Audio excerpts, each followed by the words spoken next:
প্রকৃত গণতন্ত্র ফেরাতে চায় সরকার। যথাসময়ে স্থানীয় সরকার নির্বাচন। 17 বছর গণমাধ্যমের টুটি চেপে ধরে ফ্যাসিস্ট সরকার। এখন স্বাধীন সাংবাদিকতা নিশ্চিত করাই লক্ষ্য। সরকারের প্রথম 6 মাসে জ্বালানি সংকটের সঙ্গে আইন শৃঙ্খলা পরিস্থিতিও নাজুক। অভিযোগ 11 দলের গণভোটের রায় বাস্তবায়ন না করলে ফল ভোগের হুঁশিয়ারি।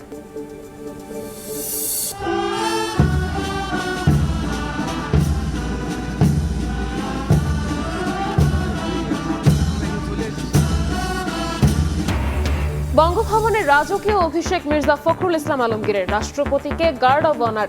কর্মকর্তাদের সঙ্গে কুশল বিনিময়। দাপ্তরিক কাজে কাটল প্রথম কর্মদিবস।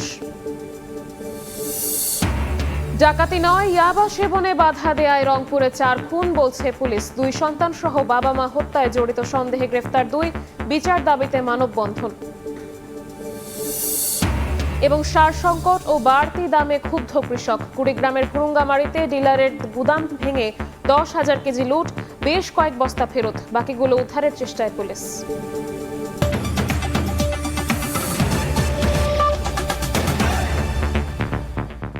প্রবাসের সময়ের সঙ্গে আছি আমি শবনব নিবিড়। দেশে প্রকৃত গণতন্ত্র ফেরাতে কাজ করছে সরকার। যথাসময়ে স্থানীয় সরকার নির্বাচন হবে বলে জানিয়েছেন এলজিআরডি মন্ত্রী ডক্টর আব্দুল মঈন খান। তথ্য ও সম্প্রচার মন্ত্রী আন্দালিব রহমান পার্থর অভিযোগ, গেল 17 বছর সংবাদ মাধ্যমের হাত বেঁধে রেখেছিল ফ্যাসিস্ট সরকার। আর পাহাড়ে শান্তি রক্ষায় সবার সম্মিলিত প্রয়াস চান পার্বত্য চট্টগ্রাম বিষয়ক মন্ত্রী সাচিং প্রুজেরি। দায়িত্ব নেয়ার পর সচিবালয়ে প্রথম কর্মদিবসে এসব কথা বলেন তারা। বিএনপি সরকার ক্ষমতা গ্রহণের 6 মাসের মাথায় গেল শুক্রবার সম্প্রসারিত হয় মন্ত্রিসভা। 4টি মন্ত্রণালয়ে নতুন পূর্ণমন্ত্রী আর পররাষ্ট্র এবং ধর্ম মন্ত্রণালয়ে দায়িত্ব দেয়া হয় নতুন 2 প্রতিমন্ত্রীকে।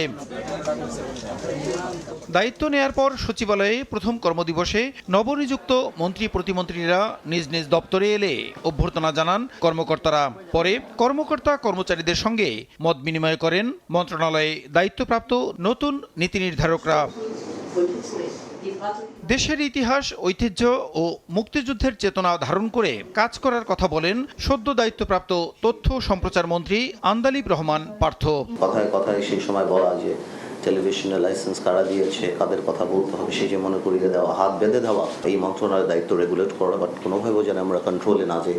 এদিন প্রতিমন্ত্রী থেকে পদোন্নতি পাওয়া বেসামরিক বিমান পরিবহন মন্ত্রী রশিদুজ্জামান মিল্লাত বলেন 16 ডিসেম্বর চালু হবে শাহজালালের 3rd টার্মিনাল, আর অক্টোবরের মধ্যে চালু হবে কক্সবাজার আন্তর্জাতিক বিমানবন্দরের কার্যক্রম। 3rd টার্মিনাল যেটা আছে, আমরা ইনিশিয়ালি বলেছিলাম যে 16 ডিসেম্বরের মধ্যে সফট ওপেনিং হলো করব। চিন্তা করেছি যে অ্যাটলিস্ট পর্যায়ক্রমে 10টি বিমান আমরা লিজ করব।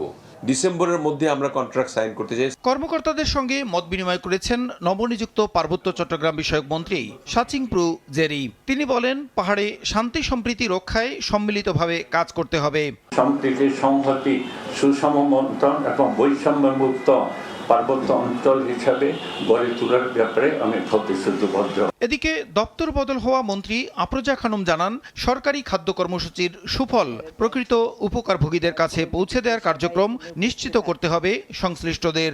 মানুষ যাতে নিরাপদ খাদ্য পায় সেটার দিকেও আমরা সবাই লক্ষ্য রাখব। স্থানীয় সরকার বিভাগের কর্মকর্তাদের সঙ্গে মত বিনিময় করেন নতুন এলজিআরডি মন্ত্রী। তিনি জানান, যথাসময়ে স্থানীয় সরকারের প্রতিটি স্তরের নির্বাচন সম্পন্ন করা হবে। সংবিধানের নিয়মকানুন মেনে আমাদের সরকারের যে পলিসি রয়েছে সেই পলিসি অনুযায়ী প্রত্যেকটি স্তরের নির্বাচন হবে এবং সত্যিকার অর্থে জনগণের প্রতিনিধিরা সেই নির্বাচনে নির্বাচিত হোক, এটাই আমাদের। এছাড়া নতুন দায়িত্বপ্রাপ্ত ধর্ম প্রতিমন্ত্রী মোহাম্মদ শামীম কায়সারও অফিস করেছেন মন্ত্রণালয়ে। তিনি বলেন, সব ধর্মের অনুসারীরা যাতে নির্ভয়ে তাদের দাবি জানাতে পারেন সেই পরিবেশ নিশ্চিত করা হবে। প্রসূন আশিস, সময় সংবাদ, ঢাকা। বিএনপির বিভিন্ন অঙ্গ সহযোগী সংগঠনের মেয়াদোত্তীর্ণ কমিটি ভেঙে নতুন নেতৃত্ব আনা হবে বলে জানিয়েছেন দলের ভারপ্রাপ্ত মহাসচিব রুহুল কবির রিজভী। রোববার সকালে শহীদ রাষ্ট্রপতি জিয়াউর রহমান ও সাবেক প্রধানমন্ত্রী বেগম খালেদা জিয়ার সমাধিতে শ্রদ্ধা জানান রুহুল কবির রিজভী এবং প্রধানমন্ত্রীর রাজনৈতিক উপদেষ্টা জহিরুদ্দিন স্বপন। এ সময় ভারপ্রাপ্ত মহাসচিব দাবি করেন, মহেশখালীর এলএনজি টার্মিনাল মেরামতের পর গ্যাস সরবরাহ স্বাভাবিক হতে শুরু করেছে। রিজভী বলেন, চলমান জ্বালানি সংকটের জন্য বর্তমান সরকার দায়ী নয়। মহেশখালীতে ভাসমান যে টার্মিনাল, সেটার যে ত্রুটি হয়েছিল সেটা সম্পূর্ণরূপে সারাই করা হয়েছে, ঠিক হয়ে গেছে এবং এলএনজি ভর্তি কার্গো ইতিমধ্যে এসে পৌঁছেছেন এবং সরবরাহ চলছে। আপনারা জানেন যে দেশের বিভিন্ন অঞ্চলে গ্যাসের যে চাপ কমে গিয়েছিল সেই চাপ আবার বৃদ্ধি পেয়েছে, লোডশেডিং অনেক কমে গেছে। সংগঠনের যে সমস্ত ত্রুটি বিচ্যুতি যেগুলো থাকবে, এই ক্ষেত্রে দলের চেয়ারম্যানের যে নির্দেশনা, আমরা সাংগঠনিক স্তরে তৃণমূল থেকে জাতীয় পর্যায় পর্যন্ত সেটি বাস্তবায়ন করব। শেখ হাসিনা সরকারের পতন বিএনপির ক্রমাগত আন্দোলন সংগ্রামের ফল বলে মন্তব্য করেছেন প্রধানমন্ত্রীর উপদেষ্টা ডাক্তার জাহিদুর রহমান। আর মুক্তিযুদ্ধ বিষয়ক প্রতিমন্ত্রী ইশরাক হোসেন বলেন, অভ্যুত্থানে আহতদের চিকিৎসা ও শহীদদের সংখ্যা নির্ণয়ে গুরুত্ব দিয়ে কাজ করছে সরকার। কেন্দ্রীয় শহীদ মিনারে জুলাই স্মৃতিকথা অনুষ্ঠানে এসব কথা বলেন তারা। রোববার সন্ধ্যায় কেন্দ্রীয় শহীদ মিনারে জুলাই স্মৃতিকথা অনুষ্ঠানে প্রদর্শন করা হয় রামপুরা বনশ্রীর জুলাই আন্দোলনের ডকুমেন্টারি। জুলাই আন্দোলনের ভয়াবহতা তুলে ধরে মুক্তিযুদ্ধ প্রতিমন্ত্রী ইশরাক হোসেন বলেন, অভ্যুত্থানে আহতদের চিকিৎসা ও শহীদদের সংখ্যা নির্ণয়ে সর্বোচ্চ গুরুত্ব দিচ্ছে সরকার।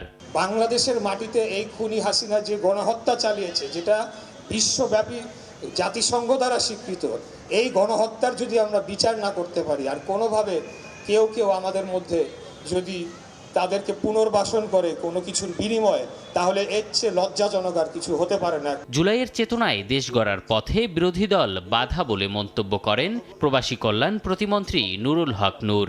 আওয়ামী লীগকে বিদেশি অপশক্তিগুলো সমর্থন করেছিল কেন? সে সময় বিএনপিকে প্রো ইসলামিক গভর্নমেন্ট হিসেবে চিহ্নিত করে সে সময় সেই গভর্নমেন্টের সময় জঙ্গিবাদের উত্থান হচ্ছে, উগ্রবাদের এটা দেখিয়ে তারা কিন্তু সে সময় আওয়ামী লীগকে নানানভাবে সাপোর্ট করেছিল। তো আজকে জামাতের এই উত্থান কিন্তু ভবিষ্যতে বাংলাদেশকে কিন্তু আবার আরেকটা সংকটের দিকে নিয়ে যেতে পারে। এদিকে প্রধান অতিথির বক্তব্যে প্রধানমন্ত্রীর উপদেষ্টা ডক্টর জাহিদুর রহমান বলেন, শেখ হাসিনার পতন এক মাসের আন্দোলন নয়, আওয়ামী লীগের অবৈধ সরকার ব্যবস্থার বিরুদ্ধে ক্রমাগত বিএনপির আন্দোলনের ফল। শেখ হাসিনা শেষ পর্যন্ত ক্ষমতায় টিকে থাকতে পারেনি, কারণ শেখ হাসিনাকে ওভার 15 ইয়ার্স বিএনপির মতো একটা দল ক্রমাগত চ্যালেঞ্জ করে গেছে, তার অবৈধ ক্ষমতাকে বাধা দিয়ে গেছে। সেই কারণে সে আস্তে আস্তে দুর্বল হতে হতে হতে হতে জুলাই এসে চরম আঘাতটা হয়েছিল। দেশ পুনর্গঠনে সবাইকে ঐক্যবদ্ধভাবে কাজ করতে আহ্বানও জানান জাহিদুর রহমান। এম এ আজিম, সময় সংবাদ, ঢাকা। প্রথম 180 দিনে সরকার ব্যর্থ হয়েছে দাবি করে 11 দলীয় ঐক্য বলছে, অব্যবস্থাপনার কারণে বেড়েছে জনদুর্ভোগ। গ্যাস বিদ্যুৎ সংকটের সঙ্গে আইনশৃঙ্খলা পরিস্থিতিও নাজুক। এ সময় গণভোটের রায় বাস্তবায়ন না করলে সরকারকে ফল ভোগ করতে হবে বলে হুঁশিয়ারি দেন জোট নেতারা।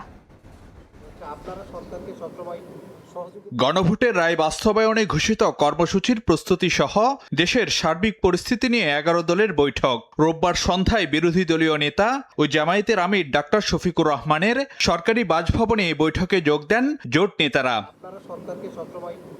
বৈঠকে লং মার্চের সময়সূচিতে আনা হয় কিছু পরিবর্তন। ব্রিফিংয়ে নেতারা জানান, আগামী 5 September Chattogram, 19 September Rangpur, 31 October Khulna ও 21 নভেম্বর সিলেট অভিমুখে লং মার্চ করবে 11 দল। প্রথম দিন লং মার্চ শুরুর আগে ঢাকার মতিঝিলে শাপলা চত্বরে হবে সমাবেশ। সরকার যেন এদিক সেদিক উকিঝুঁকি না মেরে সংবিধান সংস্কার না করে সংবিধান সংশোধনের যে পদক্ষেপ ভুল পথে পা বাড়াচ্ছে, এটার যে পরিণতি ভালো হবে না, এটা আমরা ক্লিয়ার মেসেজ বিরোধী দল থেকে জানিয়ে দিচ্ছি, আগেও জানিয়েছি। বিরোধী দলীয় চিফ হুইপ ও এনসিপি আহ্বায়ক বলেন, 180 দিনে ব্যর্থ সরকার তলানিতে ঠেকেছে জন আস্থা, বেড়েছে মানুষের দুর্ভোগ। সরকার অপরিকল্পিত এবং অব্যবস্থাপনার কারণে জনগণের ভোগান্তি ব্যাপকভাবে বেড়েছে এবং জন আস্থা, একটা সরকারের যে পাবলিক ট্রাস্ট প্রয়োজন, সেই জন আস্থা একেবারেই তলানিতে গিয়েছে। এই 6 মাসে আইন শৃঙ্খলার পরিবেশ বিপ্লব পরবর্তী পরিস্থিতির থেকেও ভয়ানক রূপ ধারণ করেছে। ঢাকাতেও লোডশেডিং হচ্ছে এবং লোডশেডিং দেশের ইতিহাসে সর্বোচ্চ পর্যায়ে পার হয়েছে। সরকার সেগুলো স্বীকার না করে বরং 180 দিনের একটা সাফল্য মণ্ডিত তারা দেখানোর চেষ্টা করছে, যেটা একেবারেই জনগণের সাথে প্রতারণা। এর আগে সকালে রাজধানীতে সেমিনারে জামায়াতের আমির বলেন, আওয়ামী লীগের পথই অনুসরণ করছে বিএনপি। এই রাস্তা ফেসিবাদের রাস্তা, এই রাস্তা আয়নাগরের রাস্তা, এই রাস্তা অসংখ্য মানুষকে বিনা বিচারে খুন করার রাস্তা, এই রাস্তা শাপলা চত্বরে আলিম উলামার উপর হায়নার মতো ঝাঁপিয়ে পড়ার রাস্তা। এই রাস্তা বাংলাদেশের মানুষ এই রাস্তায় কাউকে চলতে দেবে না। দেশে কোনো নব্য ফেসিবাদকে মেনে নেওয়া হবে না বলেও হুঁশিয়ারি দেন জামায়াত আমির। ফারুক ভিয়া, রবিন, সময় সংবাদ, ঢাকা। দায়িত্ব গ্রহণের পর বঙ্গভবনে প্রথম কার্যদিবস রাষ্ট্রপতি মির্জা ফখরুল ইসলাম আলমগীরের। প্রেসিডেন্ট গার্ড অব রেজিমেন্টের গার্ড অব অনারের মাধ্যমে দেশের 23তম রাষ্ট্রপতিকে বরণ করে নেওয়া হয়। পরে কর্মকর্তা কর্মচারীদের সঙ্গে কুশল বিনিময় করেন তিনি। সংবিধানের রক্ষাকর্তা হিসেবে দায়িত্ব পালনের মধ্য দিয়েই বঙ্গভবনে নতুন রাষ্ট্রপতির কর্মযাত্রা শুরু হলো। দায়িত্ব নেওয়ার পর বঙ্গভবনে প্রথম কার্যদিবসে রাষ্ট্রপতি মির্জা ফখরুল ইসলাম আলমগীর রোববার বেলা 11টায় বঙ্গভবনে পৌঁছালে অশ্বারোহীর একটি দল বরণ করে রাষ্ট্রপতিকে।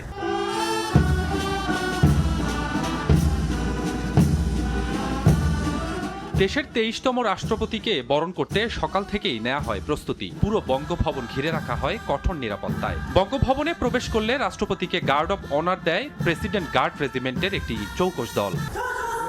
গার্ড অব অনার শেষে বঙ্গভবনের কর্মকর্তাদের সঙ্গে কুশল বিনিময় করেন রাষ্ট্রপতি মির্জা ফখরুল ইসলাম আলমগীর। বঙ্গভবনের অক্টাগোনালে রাষ্ট্রপতি ও তার পরিবারকে ফুল দিয়ে বরণ করে নেন বঙ্গভবনের কর্মকর্তারা। পরে রাষ্ট্রপতি মির্জা ফখরুল ইসলাম আলমগীর বঙ্গভবনে তার অফিস কক্ষে দাপ্তরিক নথিপত্র ও পরিদর্শন বইয়ে স্বাক্ষর করেন। স্বপন আহমেদ, সময় সংবাদ, ঢাকা। নৌ ও বিমান বাহিনীতে পদোন্নতির জন্য রাজনৈতিক মতাদর্শ, ব্যক্তিগত পছন্দের ঊর্ধ্বে থেকে সিদ্ধান্ত নিতে নির্বাচনী পর্ষদের সদস্যদের নির্দেশনা দিয়েছেন প্রধানমন্ত্রী তারেক রহমান। নৌ ও বিমান বাহিনী নির্বাচনী পর্ষদের উদ্বোধনীতে তিনি এ নির্দেশনা দেন। রোববার সকালে বিমান বাহিনী সদর দপ্তরে নির্বাচনী পর্ষদ উদ্বোধন শেষে বিমান বাহিনীর গুরুত্বপূর্ণ অপারেশনাল স্থাপনা পরিদর্শন করেন সরকার প্রধান। এর আগে প্রধানমন্ত্রী অনুষ্ঠানস্থলে পৌঁছালে তাকে স্বাগত জানান প্রতিরক্ষা উপদেষ্টা অবসরপ্রাপ্ত brigadier general doctor AKM Shamsul Islam, সেনাবাহিনী প্রধান জেনারেল ওয়াকারুজ্জামান, নৌবাহিনী প্রধান অ্যাডমিরাল খন্দকার মিসবাহ উল আজিম এবং বিমান বাহিনী প্রধান air chief marshal Hasan Mahmud খান।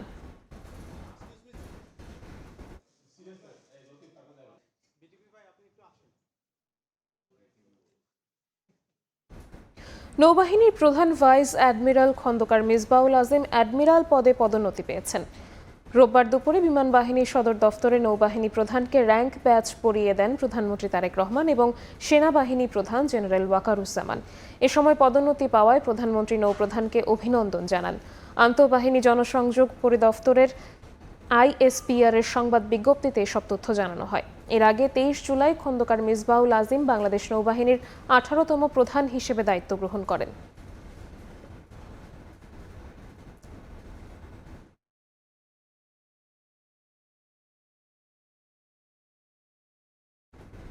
রোহিঙ্গা প্রত্যাবাসনের যাচাই বাছাই তালিকায় বাংলাদেশে আশ্রয় শিবিরে জন্ম নেওয়া শিশুদের অন্তর্ভুক্ত করতে মিয়ানমারের প্রতি আহ্বান জানিয়েছেন পররাষ্ট্র প্রতিমন্ত্রী শামা ওবায়দ ইসলাম। সংকট সমাধানে বাংলাদেশ আন্তর্জাতিক আইন মেনে কাজ করছে বলেও জানান তিনি। রাজধানীতে এক সেমিনারে কূটনীতিকরা বলেন, মানবিক সহায়তায় নয়, রাজনৈতিক প্রক্রিয়াতেই রোহিঙ্গা সংকটের সমাধান নিহিত।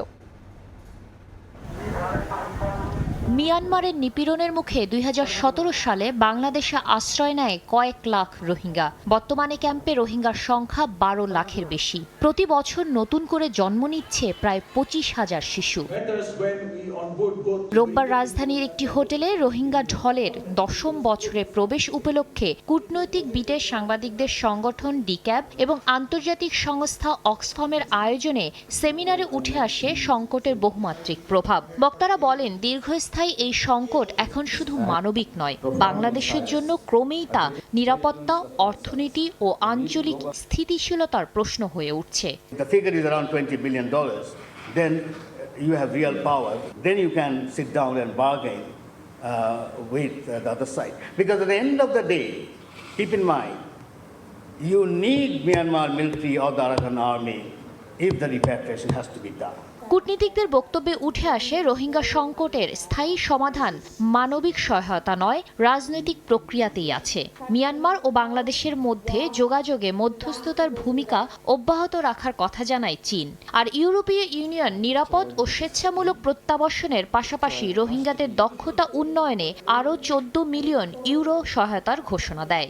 Further 14 million euros precisely to boost skills development for the refugee community, but I have to insist also very much at the same time for the host community. We agree that return is the aim. The return has to be safe, voluntary, dignified and sustainable. যাচাই বাছাই প্রক্রিয়ায় ক্যাম্পে জন্ম নেওয়া প্রতিটি শিশুকে অন্তর্ভুক্ত করে দ্রুত প্রত্যাবাসন শুরুর আহ্বান জানান পররাষ্ট্র প্রতিমন্ত্রী শামা ওবায়েদ ইসলাম।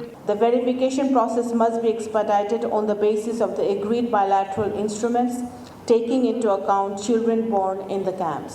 The commitment that the Chinese president made this time during our Honorable Prime Minister's visit will reflect in their actions also. দ্বিপাক্ষিক যোগাযোগের পাশাপাশি জাতিসংঘ, আঞ্চলিক উদ্যোগ ও আন্তর্জাতিক অংশীদারদের সঙ্গে কাজ চালিয়ে যাওয়ার কথা জানিয়েছে ঢাকা।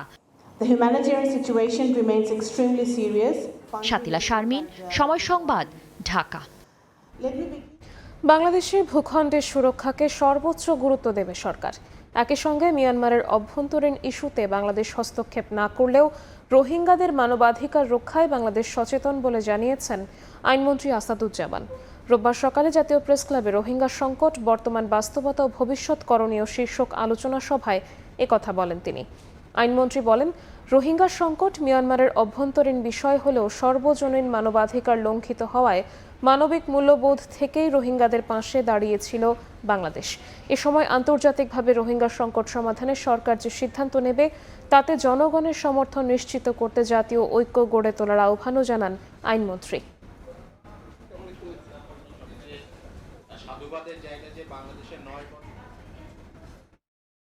বাংলাদেশের ভূখণ্ডের অখণ্ডতা রক্ষা করাই সবচেয়ে বড় ইস্যু, এবং সেইটা রক্ষা করতে যে সিকিউরিটি পার্সপেক্টিভটাকে হয়তো আমরা গুরুত্ব দিচ্ছি, কিন্তু আমরা ডিপ্লোম্যাটিক পাসপোর্ট এবং সোশ্যাল কনটেক্সটটাকে কখনোই বাইপাস করছি না। রোহিঙ্গা সংকট এটা মিয়ানমারের অভ্যন্তরীণ সংকট, সুতরাং মানবিক মূল্যবোধের জায়গা থেকে বাংলাদেশ মানুষের পাশে দাঁড়িয়েছে। সেটা আমাদের সাংবিধানিকভাবে দাঁড়ানোর একটা নৈতিক দায়িত্ব রয়েছে আর্টিকেল 25 অনুসারে। ঢাকায় একাধিক বিদেশি দূতাবাসে ইমেইলে হামলার হুমকির পর নড়ে চড়ে বসেছে আইনশৃঙ্খলা বাহিনী। বারিধারার কূটনৈতিক এলাকায় জোরদার করা হয়েছে নিরাপত্তা। পুলিশের ধারণা, দেশের ভাবমূর্তি নষ্ট করতে এবং কূটনীতিকদের ভয় দেখাতেই স্ক্যাম ইমেইলে হুমকি দেওয়া হয়েছে। ডিএমপির অতিরিক্ত কমিশনার শফিকুল ইসলাম জানান, দূতাবাস কর্মকর্তাদের সঙ্গে বৈঠক করেছে সিটিটিসি ও ডিবি। নেওয়া হয়েছে প্রয়োজনীয় পদক্ষেপ। 3-4টা দূতাবাস এবং আমাদের কয়েকটা সরকারি দপ্তরেও দিয়েছে হয়রানি, এবং আমার ধারণা যে শত্রুতাবশত পাশাপাশি দেশের ইমেজকে নষ্ট করার জন্য আমাদের যে রাষ্ট্রদূতগণ আছেন বা বিভিন্ন এমবেসি আছে, তারা তো আমাদের তাদেরকে আসলে কিছুটা ভীত সশস্ত্র করার জন্য, এটা আমি বলবো যে এটা দেশবিরোধী একটা অপতৎপরতা। ডাকাতি নয়, ইয়াবা সেবনের প্রতিবাদ করায় রংপুরে প্রাণ দিতে হলো একই পরিবারের 4 জনকে। 2 সন্তান সহ বাবা মা খুনের ঘটনায় জড়িত 2 জনকে গ্রেফতারের পর জানা যায় চাঞ্চল্যকর সব তথ্য। বিচারের দাবিতে মানববন্ধন করেন স্বজন ও এলাকাবাসী। অবসরপ্রাপ্ত প্রিয় শিক্ষক গণপতি চক্রবর্তী ও তার পরিবারের সদস্যদের হত্যাকাণ্ডের প্রতিবাদে রাজপথে শিক্ষক ও শিক্ষার্থীরা। জড়িতদের দৃষ্টান্তমূলক শাস্তির দাবিতে রোববার সকালে রংপুর জেলা স্কুলের সামনে মানববন্ধন করা হয়। শুধু এই বিদ্যাপীঠের সহকর্মীরা নয়, প্রতিবাদে অংশ নেন কারমাইকেল কলেজের শিক্ষক ও শিক্ষার্থীরাও। হত্যাটা হয়েছে, এটার আমাদের প্রতিবাদ চাই, আমরা প্রতিবাদ জানাচ্ছি এটার বিষয়ে। খুনি যেই হোক না কেন, আমরা দ্রুত বিচার চাই। চাঞ্চল্যকারী হত্যাকাণ্ড নিয়ে সংবাদ সম্মেলন করেন Rangpur metro police commissioner Mohammad Abdul মাবুদ। তিনি জানান, বৃহস্পতিবার মধ্যরাতে নিজ ভবনের ছাদে ইয়াবা সেবনে বাধা দিলে উত্তেজিত হয়ে শিক্ষক গণপতি চক্রবর্তীকে গলায় গামছা পেঁচিয়ে হত্যা করে দুর্বৃত্তরা। শব্দ পেয়ে গণপতি চক্রবর্তীর স্ত্রী ছাদে উঠতে গেলে সিঁড়ির মধ্যে তাকেও গামছা পেঁচিয়ে হত্যা করা হয়। মেয়ে প্রার্থী সিঁড়ির দিকে এগুতে থাকলে গলায় রশি পেঁচিয়ে ও শিশু প্রিয়ম তাদের চিনে ফেলায় তাকেও একই কৌশলে গলায় গামছা পেঁচিয়ে হত্যা করা হয়। এই যে 4টা খুন হয়েছে, 4টা খুন একের পর এক হয়েছে। ঘটনা ভিন্ন খাতে নিতে হত্যার পর মালামাল লুট করে বাড়ির বাইরে থেকে তালা লাগিয়ে দেয় হত্যাকারীরা। একটা চুরিকে আগুন দিয়ে টেস্ট করানো হয়েছে, এটা গোল্ড নাকি গোল্ড না, তার মানে যে গোল্ডের ব্যাপারে অভিজ্ঞ সেরকম লোক এখানে জড়িত থাকতে পারে। এইসব তথ্য উপাত্ত বিশ্লেষণ করে আসামি গ্রেপ্তার করতে সক্ষম হয়েছি। হত্যার শিকার ওই শিক্ষক পরিবার ও অভিযুক্ত 2 তরুণ মুগ্ধ দাস ও সিদ্ধার্থ দাস একই এলাকা মাছুয়াপাড়ার বাসিন্দা। এই ঘটনায় কোতোয়ালি থানায় একটি হত্যা মামলা দায়ের করা হয়েছে। নাজমুল ইসলাম নিশাদ, সময় সংবাদ, রংপুর। কুড়িগ্রামের ভুরুঙ্গামারীতে ডিলারের গুদামের দরজা ভেঙে 10,000 কেজি সার লুট করেছেন কৃষকরা। কৃত্রিম সংকট তৈরি ও অতিরিক্ত দামে বিক্রির অভিযোগ তাদের। তবে সরকারি নিয়মেই সার বিক্রির দাবি ডিলারের। লুট হওয়া সার উদ্ধারে কাজ করছে আইনশৃঙ্খলা বাহিনী। গুদামের দরজা ভেঙে সারের বস্তা কাঁধে নিয়ে ছুটছেন কৃষক। লুট হয়েছে 10,000 কেজি ইউরিয়া। রোববার সারের জন্য কুড়িগ্রামের ভুরুঙ্গামারীতে ডিলার তাইফুর রহমান মুকুলের গুদামে ভিড় করেন কৃষকরা। দীর্ঘ সময় অপেক্ষার পরও দোকান না খোলায় গুদামের দরজা ভেঙে 197 বস্তা ইউরিয়া নিয়ে যান তারা। স্থানীয়দের অভিযোগ, পর্যাপ্ত বরাদ্দ পেলেও কৃষকদের সার দিতে গড়িমসি করছিলেন ডিলার মুকুল। কৃত্রিম সংকট তৈরি ও অতিরিক্ত দামে বিক্রির অভিযোগও রয়েছে তার বিরুদ্ধে। অভিযোগ অস্বীকার করে মুকুল জানান, সরকারি নিয়মেই সার বিক্রি করছিলেন তিনি। একজন লোকের উস্কানিতে এই জিনিসটা আজকে ঘটনাটা ঘটছে, সবাইকে উস্কানি দেয়। এই লোকটার নাম আমি এই মুহূর্তে বলতে পারতেছি না, কিন্তু লোকটাকে আমি ব্যক্তিগতভাবে চিনি। কিন্তু পরে ঘটনা ঘটবে, এটা যদি আমি আইনের আওতায় না যাই এটা তো দেখতে খারাপ দেখা যাবে। এদিকে খবর পেয়ে ঘটনাস্থলে পৌঁছে পরিস্থিতি নিয়ন্ত্রণে আনে পুলিশ। এরই মধ্যে ফেরত পাওয়া গেছে অন্তত 40 বস্তা ইউরিয়া। বাকিগুলো উদ্ধারে চলছে তৎপরতা। যে পরিমাণ সারের দরকার সেই পরিমাণ সার নাই, কৃষকরা ক্ষুব্ধ সংক্ষুব্ধ হয়ে গেছে, এই সমস্ত থেকে করছে। তারপরে আমরা খবর পেয়ে গেছি, যতটুকু পারছি আমরা তাদেরকে নিবৃত্ত করছি। কৃষি বিভাগের তথ্য মতে শিলখড়ি ইউনিয়নের চাহিদা প্রায় 4000 বস্তা ইউরিয়া, তবে বরাদ্দ ছিল 1320 বস্তা। সময় সংবাদ, কুড়িগ্রাম। রাজধানীর প্রতিটি সিএনজি ফিলিং স্টেশনে ভোগান্তির চিত্র অপরিবর্তিত রয়েছে। মূল লাইনে চাপ নেই, ঘন্টার পর ঘন্টা লাইনে দাঁড়িয়েও মিলছে না পর্যাপ্ত গ্যাস। বন্ধ রয়েছে অধিকাংশ সিএনজি ফিলিং স্টেশন। সংকটে ভোগান্তিতে যানবাহন চালক ও সিএনজি পাম্প সংশ্লিষ্টরা। ভোরের আলো না ফুটতেই শুরু হয় অপেক্ষা।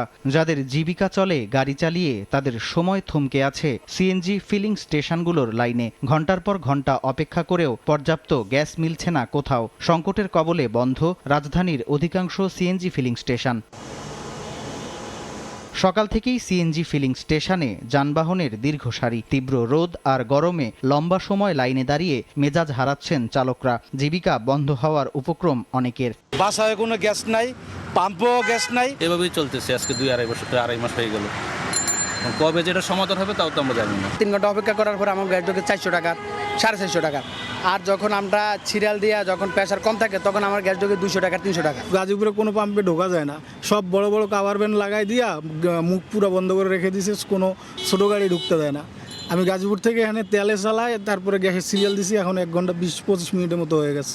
গাড়ির দীর্ঘ সারির কারণে পাম্প সংলগ্ন সড়কগুলোতে তৈরি হচ্ছে যানজট। বিশৃঙ্খলা এড়াতে হিমশিম খাচ্ছেন পাম্প সংশ্লিষ্টরা। সেই সঙ্গে যোগ হয়েছে লোকসানের শঙ্কা।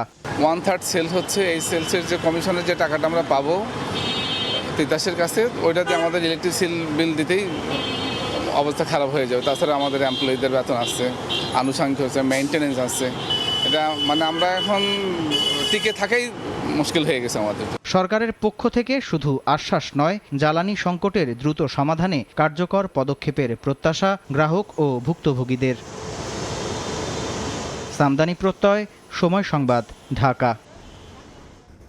বাণিজ্যিকভাবে নবায়নযোগ্য বিদ্যুৎ শিল্প গ্রাহকের কাছে পৌঁছে দিতে 10 বছর পর্যন্ত সঞ্চালন খরচে বিশেষ সুবিধা চান উদ্যোক্তারা। আর মূল্যহার যৌক্তিক ও প্রতিযোগিতামূলক রাখার দাবি জ্বালানি বিশেষজ্ঞ ও অংশীজনদের। রাজধানীর সেগুনবাগিচায় আন্তর্জাতিক মাতৃভাষা ইনস্টিটিউটে গণশুনানিতে এসব কথা বলেন তারা। এদিকে গণশুনানিতে দাম বাড়ানোর পাঁয়তারা আখ্যা দিয়ে মানববন্ধন করেছে ক্যাব। নবায়নযোগ্য জ্বালানি ভিত্তিক বাণিজ্যিক বিদ্যুৎ কেন্দ্রের উৎপাদিত বিদ্যুতের ট্যারিফ নির্ধারণের গণশুনানি। অংশ নেন বিতরণ প্রতিষ্ঠানের প্রতিনিধি, জ্বালানি বিশেষজ্ঞ ও বিইআরসি চেয়ারম্যান সহ কারিগরি মূল্যায়ন কমিটির সদস্যরা। পরে বিভিন্ন প্রস্তাবের উপর মতামত দেন তারা। প্রস্তাব অনুযায়ী ওপেন অ্যাক্সেস সুবিধায় সরাসরি বাণিজ্যিক ও শিল্প গ্রাহকের কাছে বিদ্যুৎ বিক্রি করতে পারবে বেসরকারি বিদ্যুৎ কেন্দ্র, তবে সরকারি গ্রিড ব্যবহারে গুনতে হবে চার্জ। আরো বলা হয়, মার্চেন্ট প্ল্যান্ট থেকে মোট উৎপাদনের 20% বেশি বিদ্যুৎ কিনতে পারবে না সরকারি প্রতিষ্ঠান। অপারেশন প্রসিডিউর বিলিং এবং এগুলো সবগুলোকে নবায়নযোগ্য বিদ্যুতের মূল্যহার যৌক্তিক ও প্রতিযোগিতামূলক রাখার দাবি জানান জ্বালানি বিশেষজ্ঞ ও অংশীজনরা। বলেন, বিদ্যুৎ খাত বেসরকারীকরণ করা হলে আরো বিপদে পড়বে গ্রাহক ও সরকার। অবস্থাতেই খারাপ অবস্থায় নেই এবং আপনাদেরকে প্রাইভেটাইজেশন করার কোনো প্রশ্নই ওঠে না। প্রাইভেটাইজেশন করা হলে আমরা আরো বিপদে পড়ে যাব। বিইআরসি চেয়ারম্যান জালান আহমেদ বলেন, গণশুনানি শুধু দাম বৃদ্ধির জন্য নয়, উৎপাদন খরচ ইতিবাচক হলে দামও কমানো হতে পারে। যে প্রাইসিং শোনা যাচ্ছিল, এই প্রাইসে যদি উপরে আসে এবং একই সঙ্গে যদি রিনিউয়েবল একটা সাইজেবল ভলিউম যদি আসে, সার্টেনলি টোটাল কস্ট কমে আসবে। টোটাল কস্ট যদি কমে আসে, আমার কস্টলি পাওয়ার প্ল্যান্ট যদি উৎপাদনে না থাকে এবং যদি রিটায়ারমেন্ট প্ল্যান ঠিকভাবে বাস্তবায়ন হয়, নিঃসন্দেহে কমে আসার কথা। এদিকে এই গণশুনানিকে দাম বাড়ানোর পায়তারা আখ্যা দিয়ে গণশুনানি অনুষ্ঠান স্থলের সামনে মানববন্ধন করেছে ক্যাব। বক্তারা বলেন, বিভিন্ন সময় সংকট তৈরি করে জনগণের পকেট কেটেছে লুটেরারা, একই পথে হাঁটছে বর্তমান সরকারও। বিভিন্ন লুটেরা ব্যবসায়ীরা জনগণের পকেট কাটে, একটা সংকট তৈরি করে দাম বাড়ায়। মাত্র কদিন আগে একটা নির্বাচিত সরকার তারা জনগণের পকেট কাটার সিদ্ধান্ত নেবে, এটা আমাদের ভাবতে আরো কষ্ট হচ্ছে, কিন্তু আমরা পরিষ্কার করে দেখছি এই সরকার সেই কাজটি করছে। এ সময় বিইআরসি আইনের কাঠামোগত সংস্কারের দাবি জানান বক্তারা। ইনডাইরেক্টলি বিদ্যুতের দাম বাড়ানোর একটা প্রক্রিয়া। শফিকুজ্জামান রুবেল, সময় সংবাদ, ঢাকা। বিএনপি নেতা ইলিয়াস আলীকে গুমের ঘটনায় মানবতা বিরোধী অপরাধ মামলায় বিমান বাহিনীর উইং কমান্ডার সাইফুর রহমান সাইফকে আন্তর্জাতিক অপরাধ ট্রাইব্যুনালে হাজির করা হয়েছে। প্রসিকিউশন জানায়, ইলিয়াস আলীকে গুমের ঘটনায় সাইফুর রহমানের সম্পৃক্ততা পেয়েছে তদন্ত কর্মকর্তা। মামলাটি এখনও তদন্তাধীন। পরে গেল 9 আগস্ট সাইফুর রহমানের বিরুদ্ধে গ্রেফতারি পরোয়ানা জারি করা হয়। ট্রাইব্যুনালে আজ তাকে হাজির করার পর গ্রেফতার দেখানোর আবেদন করা হবে বলে জানিয়েছে প্রসিকিউশন। সাবেক সেনা কর্মকর্তা জিয়াউল আহসানের বিরুদ্ধে চলমান গুমের মামলায় তার এক দেহরক্ষীর সাক্ষ্যে ইলিয়াস আলী গুমের তথ্য উঠে আসে। সাক্ষ্যে বলা হয়, ইলিয়াস আলীর গুমের আগে মহাখালীতে একটি অভিযানে জিয়াউল আহসানের সঙ্গে ছিলেন সাইফ। 2012 সালের 17 এপ্রিল ঢাকার বনানী থেকে গুম হন ইলিয়াস আলী। 5.5 মাস পর দুদকে দায়িত্ব নিয়ে প্রথম মামলা করেছে নতুন কমিশন। প্রায় 2 কোটি টাকা আত্মসাতের অভিযোগে আসামি করা হয়েছে পদ্মা ব্যাংকের সাবেক এমডি আব্দুল মোতালেব পাটোয়ারি সহ 10 জনকে। এদিকে অবৈধ সম্পদ অর্জনের অভিযোগে সাংবাদিক দম্পতি শাকিল রূপার সম্পদ বিবরণীর নোটিশ কারাগারে পাঠাবে সংস্থাটি।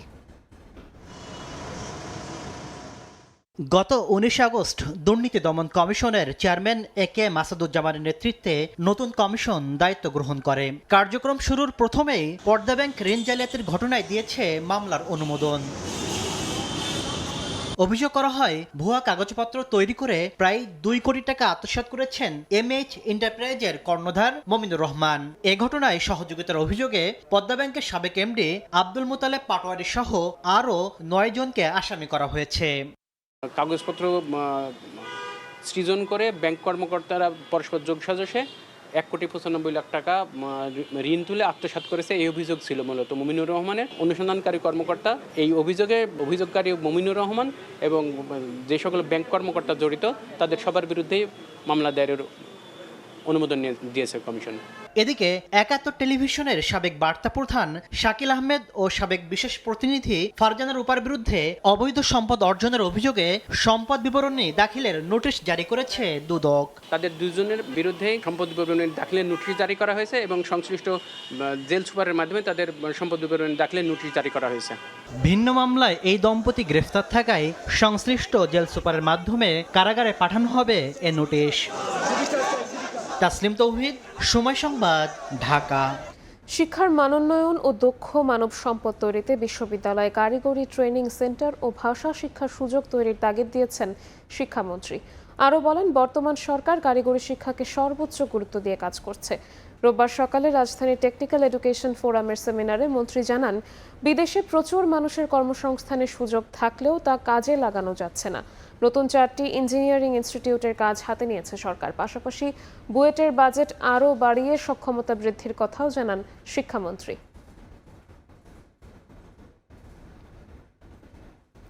চায়না হিউজ অপরচুনিটি রয়েছে, ল্যাঙ্গুয়েজ জানি না, কাজ জানি না।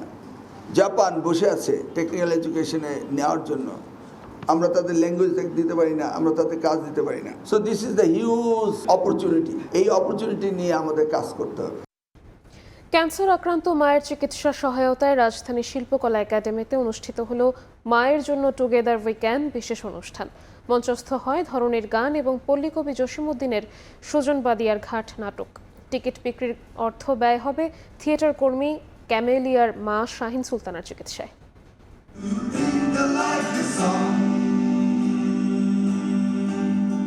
মায়ের জন্য গান, নাটক আর মানবিকতার উদ্যোগ টুগেদার উইকেন্ডের আয়োজনে শনিবার শিল্পকলা একাডেমিতে অনুষ্ঠিত হয় বিশেষ এ আয়োজন। বিশেষ চাহিদা সম্পন্ন শিশু ও কয়েকটি স্কুলের শিক্ষার্থীদের অংশগ্রহণে মঞ্চস্থ হয় ধরনীর গান। পাশাপাশি থিয়েটার কর্মীরা পরিবেশন করেন পল্লীকবি জসিমউদ্দিনের কালজয়ী নাটক সুজন বাদিয়ার ঘাটের বিশেষ প্রদর্শনী। অভিনয় শৈলীর পাশাপাশি বিভিন্ন মানবিক উদ্যোগে কাজ করেন অভিনেত্রী কাজী নওশাবা আহমেদ। এসব কাজের জন্য তার প্ল্যাটফর্ম টুগেদার উই ক্যান নিয়মিতভাবে ফান্ড রাইজিং কার্যক্রম চালায়। এবারের সাংস্কৃতিক পরিবেশনা থিয়েটার কর্মী ক্যামেলিয়া শারমিন চূড়ার মা শাহিন সুলতানের চিকিৎসা ব্যয় মেটানোর জন্য। আমাদের মূল উদ্দেশ্যটা হচ্ছে আমরা একজন ক্যান্সার পেশেন্ট মায়ের জন্য অর্থ সংগ্রহ করছি, ফান্ডিং করছি। আমি অন্তত দাবি করি যে আমরা যারা সংস্কৃতি কর্মী তারা চেষ্টা করছি যাতে এই বার্তাটাই হোক, যেটা টুগেদার উই ক্যান 18 সাল থেকে করে আসছে, যে সহমর্মিতা এবং বন্ধুকে একা ছেড়ে না দেওয়া, বন্ধুর পাশে যে যতটুকু আছে অতটুকু নিয়ে দাঁড়ানো। এর আগে গাজীপুরে টুগেদার উই ক্যানের সহযোগিতায় নাটক মঞ্চায়িত হয়, যার মূল চরিত্রে ছিলেন ক্যামেলিয়া শারমিন চূড়া। সেখানেও মিলেছিল ভালো সাড়া। মায়ের এই কঠিন সময়ে সবার সহযোগিতা চান তিনি। ইভেন্টের আগ পর্যন্ত আমার মনে হচ্ছিল যে আমি এবং আমার ভাই বোনেরা আসলে দৌড়াচ্ছি শুধু আম্মুর জন্য, কিন্তু যখন আমরা এভাবে কাজ করা শুরু করলাম লাস্ট মান্থ থেকে, তখন আমার মনে হলো যে আমার মা না, সবার মা, এবং সবাই মিলে এটা চেষ্টা করছে। তো আমি আসলে সবার কাছে, দর্শক এবং আমার পারফর্মার সবার কাছে কৃতজ্ঞ, এবং অবশ্যই নওশাবাপুর কাছে। সাংস্কৃতিক পরিবেশনার মাধ্যমে মাকে বাঁচানোর এই উদ্যোগ যেমন আশার আলো দেখাচ্ছে, তেমনি সমাজে ছড়িয়ে দিচ্ছে মানবিকতার বার্তাও। কান্তাময়ী স্নেহা, সময় সংবাদ, ঢাকা। কুয়েতে 1 সেপ্টেম্বর থেকে বন্ধ হচ্ছে ভিজিট ভিসা এবং দেশের বাইরে অবস্থানরত প্রবাসীদের ছুটির অনুমতিপত্রের স্বয়ংক্রিয় মেয়াদ বৃদ্ধির সুবিধা। বিশেষ পরিস্থিতিতে এই সুযোগ দেয়ায় কুয়েত সরকারের প্রতি কৃতজ্ঞতা জানিয়েছেন প্রবাসীরা। তবে সুবিধা বন্ধের পর ভিসা ও ছুটির অনুমতিপত্রের মেয়াদ নিয়ে সতর্ক থাকার আহ্বান জানিয়েছে সংশ্লিষ্টরা। বিস্তারিত জানাচ্ছেন মঈন সুমন।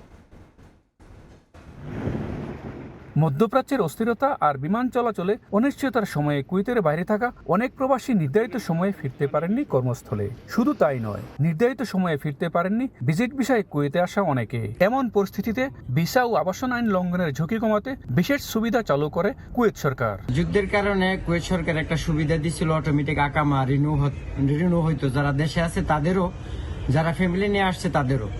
তো ইতিমধ্যে আমরা দেখলাম যে 1 তারিখ থেকে নতুন কানুন, যে রিনিউ অটোমেটিক আর হবে না।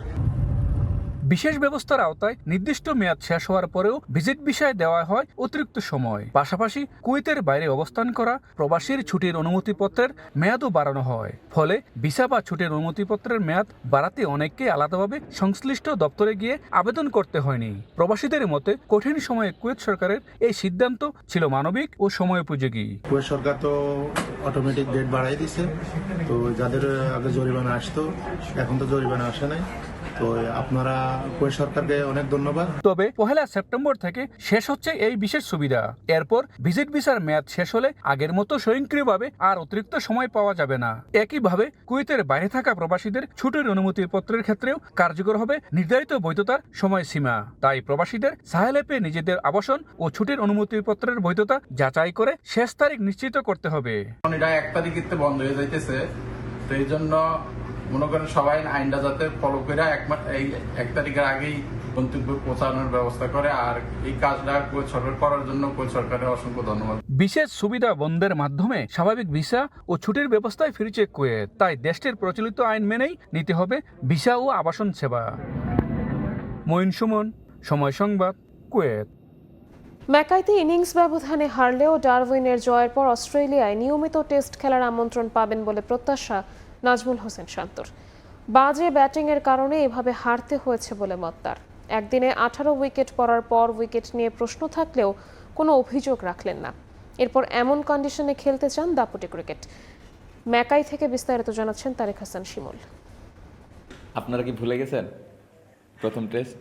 আমি তো ভুলি নাই। সো আমার মনে হয় যে দেশের মানুষও ভুলে নাই, কেউ ভুলে নাই। অনেক বড় অ্যাচিভমেন্ট। 5 দিনের ম্যাচ 1.5 দিনে হারার পর শান্ত মনে করিয়ে দিলেন সেই ডারউইন টেস্টের কথা। অস্ট্রেলিয়ার মাটিতে বাংলাদেশ এসে শেষটা এমন বাজেভাবে হয়েছে সেটার আসলে কোনো ব্যাখ্যা নেই। শান্ত এটাকে নিয়ে আসলে কোনো ধরনের অভিযোগও দিতে চাননি। তবে ব্যাটিং ব্যর্থতা নিয়ে কোনো ধরনের এক্সকিউজ না দেখালেও শান্তর কাছে প্রশ্ন ছিল আসলে একদিনে 18 উইকেট পড়ে যাওয়া এটা আসলে কোনো আদর্শ টেস্ট উইকেট কিনা। তিনি কিছুটা হলেও এই উইকেটের দায় দিয়েছেন। উইকেটটা অবশ্যই চ্যালেঞ্জিং ছিল দেখেই কিন্তু 18 উইকেট পড়েছে। শুধু যদি এমন হয়তো আমাদের পড়েছে ওদের পড়ে নাই তাহলে আমি বুঝতাম, বাট কঠিন ছিল চ্যালেঞ্জ। ওরা যেভাবে ব্যাটিং করেছে, আমাদের বোলাররা যেভাবে বোলিং করেছে, আপনি দেখলেই বুঝবেন যে ওরা কত টাফ টাইমের মধ্যে দিয়ে গিয়েছে, যদিও সেকেন্ড ইনিংস ব্যাটিং করেছে। সো এরকম চ্যালেঞ্জ থাকবে। অ্যাজ এ ব্যাটসম্যান আমাদেরকে এটাও অ্যাকসেপ্ট করে নিতে হবে। বাংলাদেশের টেস্ট ইতিহাসের দিকে তাকালে দেখা যায় যে এইভাবে হারার অভিজ্ঞতা খুব কমই রয়েছে। তবে মাকাইতে এসে একেবারে ভিন্ন রূপটাই আসলে দেখতে হলো। কোন কোন জায়গাগুলোতে বাংলাদেশ ভুল করেছে, কোন কোন জায়গাগুলোতে আসলে ভালো করা উচিত ছিল, সেই ভুলটা পরবর্তীতে আসলে যেন না করতে হয় বাংলাদেশকে, সেই জায়গাটায় অনেক বেশি গুরুত্ব দিয়েছেন নাজমুল হোসেন শান্ত। কারো ওপরে আঙ্গুল তুলতে চায় না, কারণ অ্যাজ এ টিম হিসেবে আমরা ভালো ক্রিকেট খেলিনি, ভালো ব্যাটিং করিনি। এরকম বোলিং অ্যাটাক এরকম কন্ডিশনে আমরা খেলিই না, কখনো খেলেই নাই। সো আসলে কোনো ব্যাটারকে ইন্ডিভিজুয়ালি পয়েন্ট আউট করাটা আমার মনে হয় না উচিত হবে। এই এক্সপেরিয়েন্সটা সাথে নিয়ে যে কিভাবে আমরা ফিউচারে ভালো করতে পারি এটা ইম্পর্টেন্ট, এবং এরকম কন্ডিশন যদি আসে এই ভুলটা যেন আবার নেক্সট টাইম না করে। নাজমুল হোসেন শান্ত এই দলটাকে নিয়ে অনেক বড় স্বপ্ন দেখেন। শান্ত টেস্ট ফরম্যাটটাকে নিয়ে অনেক বেশি ভাবেন এবং এই ফরম্যাটে বাংলাদেশকে অনেক উঁচুতে দেখতে চান। টেস্ট টিম নিয়ে আমার ড্রিমের কথা বললে অনেকের বিশ্বাস হইতে পারে না, বাট এটা খুবই সিক্রেট, এটা আমি বলতে চাই না। যদি কখনো অ্যাচিভ করতে পারি অবশ্যই বলবো, বাট অনেক বড় ড্রিম আছে। গ্রেট ব্যারিয়ার রিফ অ্যারেনায় হয়তো বা নিজেদের পছন্দ মতো, নিজেদের পরিকল্পনা মতো পারফরমেন্সটা হয়নি, তবে দলটার উপর আস্থা ভরসা রাখছেন নাজমুল হোসেন শান্ত। সামনের দিনগুলোতে যে ভুলগুলো এখানে হয়েছে সেই ভুল শুধরে এগিয়ে যেতে চান একটা দল হয়ে। তারেক হাসান শিমুল, সময় সংবাদ, ম্যাকাই, অস্ট্রেলিয়া। ঢাকায় জাতীয় স্টেডিয়াম পরিদর্শন করেছে ব্রাজিলের প্রতিনিধি দল। আন্তর্জাতিক ম্যাচ আয়োজনের সম্ভাব্য ভেন্যু হিসেবে অবকাঠামো ও পরিবেশ যাচাই করতেই তাদের এই সফর। পরিদর্শন শেষে স্টেডিয়ামের সামগ্রিক অবস্থায় সন্তুষ্টির কথাও জানিয়েছে প্রতিনিধি দল। হঠাৎ বাংলাদেশ সফরে ব্রাজিল ফুটবল কনফেডারেশনের প্রতিনিধি দল। ঢাকা পৌঁছেই বিমানবন্দর থেকে সরাসরি জাতীয় স্টেডিয়ামে 5 সদস্যের প্রতিনিধি দল। আন্তর্জাতিক ম্যাচ আয়োজনে কতটা প্রস্তুত বাংলাদেশের ক্রীড়াঙ্গনের এই আঁতুড়ঘর তা পর্যবেক্ষণই ছিল মূল কারণ। খেলোয়াড়দের ড্রেসিং রুম, গ্যালারি, মাঠের অবস্থা, ঘাসের ঘনত্ব এবং স্টেডিয়ামের অন্যান্য সুযোগ সুবিধা ঘুরে দেখেন প্রতিনিধি দলের সদস্যরা। ঢাকায় আসার আগে ভারতের কলকাতায় স্টেডিয়াম পরিদর্শন করেছে প্রতিনিধি দলটি। সেখানে সল্ট লেক স্টেডিয়ামের মাঠ, ড্রেসিং রুম এবং অন্যান্য সুযোগ সুবিধা দেখেন তারা। ব্রাজিলের সম্ভাব্য ভারত সফর এবং প্রীতি ম্যাচ আয়োজনের প্রস্তুতির অংশ হিসেবেই ছিল সল্ট লেক পরিদর্শন। কলকাতার পর ঢাকায় প্রতিনিধি দলের এই সফর তাই আলাদা গুরুত্ব পাচ্ছে, কারণ ভবিষ্যতে আন্তর্জাতিক ম্যাচের জন্য বাংলাদেশকেও সম্ভাব্য ভেন্যু হিসেবে বিবেচনা করতে পারে ব্রাজিল। ব্রাজিলের থেকে একটা প্রতিনিধি দল এসে আমাদের স্টেডিয়াম, আমাদের মাঠ সর্বকিছু দেখে গেছে। তারা বলেছে যে তারা বাইরের কোনো দেশের সাথে আমাদের এখানে গিয়ে নিরপেক্ষ ভেন্যু হিসেবে নিতে পারে এবং আমাদের বাংলাদেশের এগেইনস্টেও তারা খেলতে পারে। প্রতিনিধি দলের সন্তুষ্টি এবং ভবিষ্যতে নিরপেক্ষ ভেন্যু হিসেবে বাংলাদেশকে ব্যবহারের কথা বলা নিঃসন্দেহে আশার খবর। জাতীয় স্টেডিয়ামের সংস্কার কাজ শেষ হলে ব্রাজিলের প্রতিনিধি দল আবারও ঢাকায় আসতে পারে। তারা পুরো মাঠটা ঘুরে ঘুরে দেখছে, মাঠের ড্রেনেজ সিস্টেম কি আছে, পানি কিভাবে দিচ্ছে, প্লাস হলো ঘাসগুলো দেখছে। তারা আমাদেরকে আশ্বস্ত করেছে যে ঠিক আছে, প্রয়োজন হলে তারা আরেকবার এসে দেখবে। জাতীয় স্টেডিয়ামের পাশাপাশি বসুন্ধরার কিংস অ্যারেনাও ঘুরে দেখেছে ব্রাজিলের প্রতিনিধি দল। মূল মাঠ ছাড়াও কিংসের অনুশীলন ভেন্যু ও জিমের সুযোগ সুবিধাও দেখেন তারা। ব্রাজিলের প্রতিনিধি দলের চোখে বাংলাদেশ সম্ভাবনাময় এক ভেন্যু। জাতীয় স্টেডিয়ামের মাঠ আর অবকাঠামো দেখে সন্তুষ্ট তারা। এখন অপেক্ষা, সংস্কার কাজ শেষ হলে আবারও ঢাকায় আসে কিনা ব্রাজিলের এই প্রতিনিধি দল। ভবিষ্যতে সেলেসাওরা আদৌ এ মাঠে খেলবে কিনা তা হয়তো সময়ই বলে দেবে। নূরে জান্নাত, সময় সংবাদ। এ পর্যায়ে শীর্ষ সংবাদগুলো জানিয়ে দিচ্ছি আরও একবার। প্রকৃত গণতন্ত্র ফেরাতে চায় সরকার, যথাসময়ে স্থানীয় সরকার নির্বাচন। 17 বছর গণমাধ্যমের টুঁটি চেপে ধরে ফ্যাসিস্ট সরকার, এখন স্বাধীন সাংবাদিকতা নিশ্চিত করাই লক্ষ্য। সরকারের প্রথম 6 মাসে জ্বালানি সংকটের সঙ্গে আইনশৃঙ্খলা পরিস্থিতিও নাজুক। অভিযোগ, 11 দলের গণভোটের রায় বাস্তবায়ন না করলে ফল ভোগের হুঁশিয়ারি।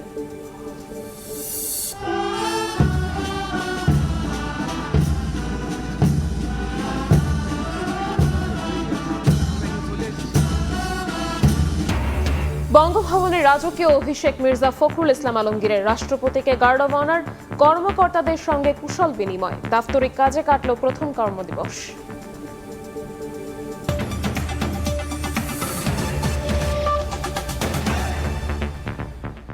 এই ছিল প্রবাসের সময়। সঙ্গেই থাকুন সময়।